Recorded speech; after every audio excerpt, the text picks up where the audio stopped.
지난주 목요일 원내대표 사퇴 의사를 표명하고 새 원내대표가 선출될 때까지 가급적 말을 아끼고자 했습니다. 우리 의원님들에 대한 예의이기도 하지만 새 정부가 정말 나라와 국민을 위해서 잘해주길 바라는 마음에 헌임 기간 중 말을 아끼고 싶었던 마음도 있었습니다. 그런데 오늘 형사 피고인인 이재명 대통령의 공직선거법 위반 사건의 재판 무기한 연기 소식을 듣고 여러 의원님들의 요청에 따라 대여 비판에 조금도 공백이 있어서는 안 되겠다는 심정으로 모두 반원을 공개합니다.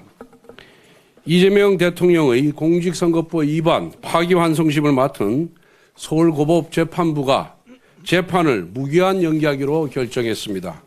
서울고법의 이재권 부장판사는 헌법 제84조에 따른 조치라는 판사 개인의 자의적인 헌법 해석을 단서로 달아놓았습니다. 어떠한 판사가 헌법을 자의적으로 해석할 권한이 있습니까? 어떻게 헌법 제84조를 재판을 대통령 임기 중에 중단해야 한다는 뜻으로 해석할 수가 있습니까? 헌법 제84조는 대통령은 외환 또는 내란의 죄를 범한 경우를 제외하고는 재집중 형사소출을 받지 아니한다라고 규정하고 있습니다. 즉 소출을 하지 않는다는 뜻입니다. 여러분, 소추가 무엇입니까? 국립국어원 표준국어 대사전에 소추는 형사사건에 대하여 공소를 제기하는 일이라고 적혀 있습니다. 헌법 제84조는 새로운 재판을 위한 대통령의 기소가 불가능하다는 뜻이지 이미 진행 중인 재판을 중단해야 한다는 의미가 아니라는 것은 초등학생도 다 알 수가 있습니다. 대통령의 임기는 5년으로 유한하지만 사법부의 역사는 영원 무궁합니다. 대통령의 임기 초반 권력이 무섭다는 이유로 판사가 스스로 사법부의 독립성을 포기한 셈입니다. 권력의 바람 앞에 미리 알아서 누워버린 서울고법 판사의 판단은 두고두고 사법부의 흑역사로 남을 것입니다. 대통령 권력 앞에 자발적으로 무릎을 꿇은 판사의 이름이 법학 교과서에 두고두고 박제될 것입니다. 이재명 대통령의 대장동, 백현동, 위례 신도시, 성남 FOC 사건 재판의 공판기일이 6월 24일로 지정되어 있습니다. 복화 유형 사건은 준비기일 7월 1일, 불법 대북 송금 사건 재판은 준비기일이 7월 22일로 예정되어 있습니다.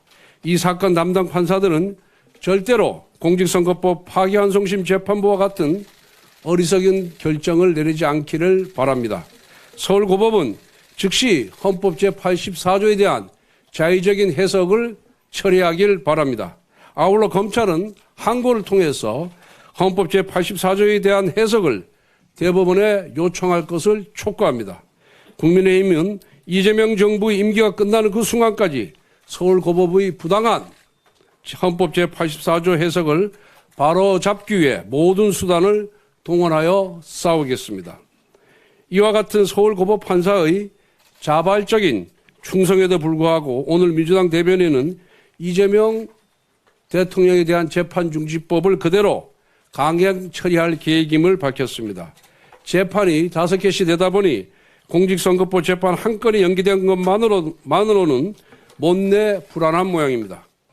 레임덕의 가능성에 대비해 미리 입법 독재의 올가미로 법원의 손발을 묶어두겠다는 것입니다. 오로지 대통령 단 한 사람에게 재판을 중단시키는 특혜를 주는 위인설법의 끝판왕입니다. 그리고 이재명 대통령은 본인의 공직선거법 위반, 위중교사죄, 불법 대북 송금 사건의 변호인을 맡았던 이승엽 변호사를 신임 헌법재판관 최종 후보군에 올렸습니다. 지난주에는 대법관이 수를 늘려 자기 편 법관들을 대법원에 침투시키는 대법원 장악법을 추진하더니 이제는 헌법재판소까지 자기 편을 투입시켜 장악하겠다는 것입니다. 국회를 입법 독재의 도구로 사용했던 것처럼 대법원과 헌법재판소도 사법 독재의 도구로 쓰겠다는 것처럼 보입니다. 첫 일주일이 향후 5년을 좌우합니다. 안타깝게도 이재명 정부의 출범첫 1주는 통합도 민생도 아닌 오로지 방탄 독재의 길만 모색하는 모습이었습니다. 이 모든 것은 이재명 대통령의 취약한 법적 리스크를 사법부 장악으로 해결하고자 하는 시도에서 비롯된 것입니다. 황금 같은 허니문 기관의 힘을 본인의 법적 리스크 해소에 소진시키는 이재명 정부의 모습을 보니 안타깝기 그지없습니다. 이재명 대통령은 죄가 없다면 당당하게 재판에 임하길 바랍니다. 재판에 임하는 것이 민주주의를 지키고 대통령의 권위도 지키는 길입니다. 본인의 권력을 지키기 위하여 민주주의와 헌정 질서를 파괴하는 억지와 무리수를 쓰면 쓸수록 권력의 종말은 급속히 가까워진다는 것을 명심하기 바랍니다.